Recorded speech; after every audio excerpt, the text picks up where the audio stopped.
Welcome to TradeTheNBA.com. This is Jonas Reports for the 28th. Well, we had our holiday break there, and not surprisingly, we still stayed right above the ABM yellow, testing it. Starting off good because what everyone kind of thought at the end of the weekend potentially was the veto of the stimulus, but that did not take place. In fact, it was signed, and that's where we're seeing a bounce from there. With the idea that there was a request for more as the reason, the justification. Otherwise, typically we would have had more of a sell reaction coming off of that. So that kind of saved the start of the week, so to speak. And of course, the NQ also pushing new highs. So it's a nice way to end the year. All rosy, so to speak. Just from a market standpoint, because at some point when, the lockdowns and everything end, and you have all of this extra liquidity lying around there, something's going to give. But not necessarily, because if we go back to the Obama years and the massive increase in the number of workers they're bringing in, you'll deflate wages in that, which potentially could keep prices from expanding, which ultimately that's usually the biggest driver is wage increases. So we'll see how things play out. January 6th is the final date, so to speak. And here we're looking at the euro.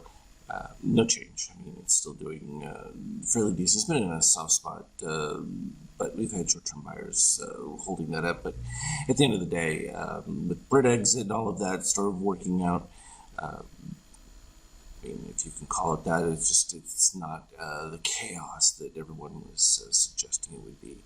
So that's a bonus for the euro because they're not putting out as much liquidity as the U.S. So by virtue of just doing a little less of money printing, they're increasing in their potential value. Though I can tell you the Eurozone is just abject disaster at this point. And from a gold standpoint, I think it's going to be an interesting one going forward here. We're looking at some little potential softness from a power mode too, but you're still, cyan stronger, so you would think that there would be a little bit more pullback. That it's holding up as nicely as it is, it's a robust sign for it. From a 5K, this is Deocon Paint 2. So going back before the break, we had that, this would be the 22nd. So we had the big pop rolling across, and then we ended up with these lower shakeouts. Now, at this particular point, you're thinking, wow, this should really retrace. I know I had marked the positive extremes, both there as well as the main one right here, has really reasonable resets. So when you don't get it here and you pop back up again, you're thinking, wow, we could be in for a big one, but then we ended up with this beautiful DOC spread. Put that short on there, and then it was just a matter of waiting. And it was interesting because they waited to the bell, and then it was in that last final 15 minutes that they ended up filling the positive extreme beautifully to there. And then in the post-holiday trade, which was tiny, as you can see, it was pretty much flat going across to the bullish side.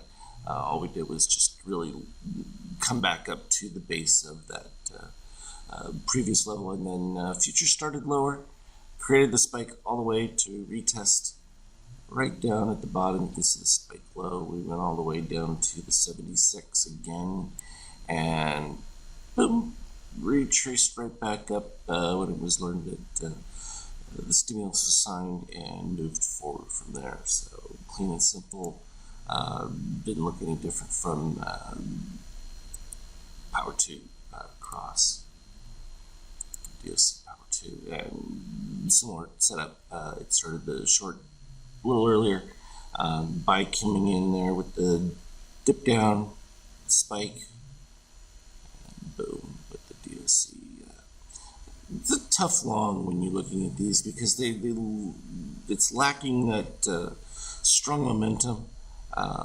And it can be problematic. Where you get a little bit better one was right here on the dip of the orange, where you just had the steel dipping below zero. It had already reset over here, so that dip below zero is usually where we're starting to see more activity. Same thing here, dip below zero, then the orange, and that led to the spark. So that's a nice add-on to be looking for when you're checking out your charts.